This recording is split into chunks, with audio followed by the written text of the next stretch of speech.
Pengertian atau istilah. Hukum konstruksi adalah seluruh perangkat peraturan perundang-undangan yang bertalian dengan bangunan, bukti pendirian, perawatan, pembongkaran, penyerahan, baik yang bersifat perdata maupun publik administratif. Jasa konstruksi adalah layanan jasa konsultasi konstruksi dan atau pekerjaan konstruksi.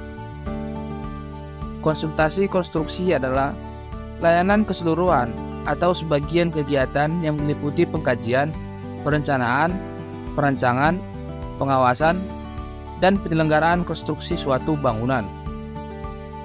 Pekerjaan konstruksi adalah keseluruhan atau sebagian kegiatan yang meliputi pembangunan, pengoperasian, pemeliharaan, pembongkaran, dan pembangunan kembali suatu bangunan.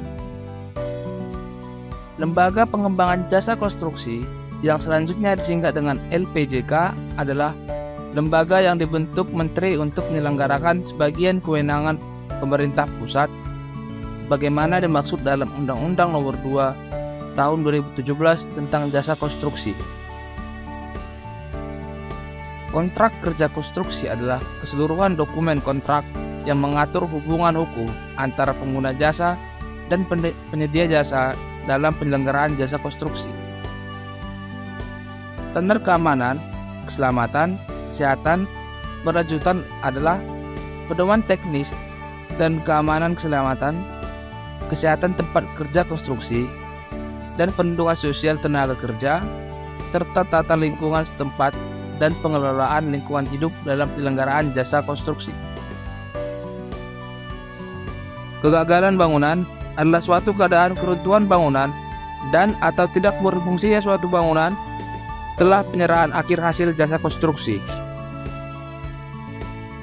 Analisis kasus robohnya Gedung Kejaksaan Negeri Medan tahun 2022. Dahuluannya, robohnya gedung konstruksi menyebabkan dampak serius dan mendalam dalam berbagai aspek pemerintahan dan masyarakat setempat.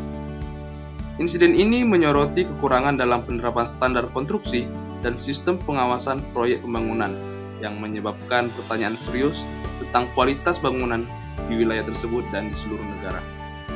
Robohnya gedung tersebut mengangkat isu akuntabilitas dan pertanggungjawaban dalam penggunaan dana publik yang membutuhkan transparansi yang lebih besar untuk membangun kepercayaan masyarakat. Pada 11 November 2022, sebagian gedung Kejaksaan Negeri Medan yang sedang dalam tahap pembangunan roboh dengan bagian dinding dan atap yang ambruk. Proyek ini merupakan rehabilitasi hibah dari Pemko Medan melalui Dinas Perumahan, Kawasan Pemukiman dan Penataan Ruang atau PKP 2R dengan anggaran 2,19 miliar rupiah. Namun, belum diserah terimakan ke Kejari karena masih dalam tahap penyelesaian. Kerusakan terjadi pada bangunan yang menggunakan bahan dan struktur yang tidak sesuai standar, seperti atap yang tanpa rangka besi dan kayu. Menanggapi hal ini, Wali Kota Medan, Bobi Nasution melalui Kadis PKP 2R, Endar Sultan Lubis, menyatakan akan memperbagi kerusakan dan memanggil kontraktor untuk mempertanggungjawabkan kesalahan. Jika terbukti ada kelalaian, sanksi akan diberikan, termasuk kemungkinan pembangunan ulang.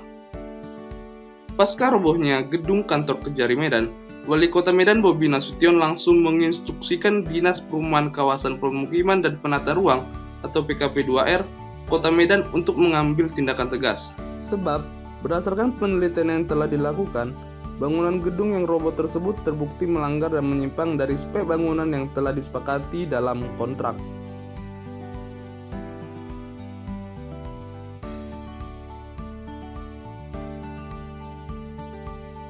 Analisis robohnya gedung konstruksi.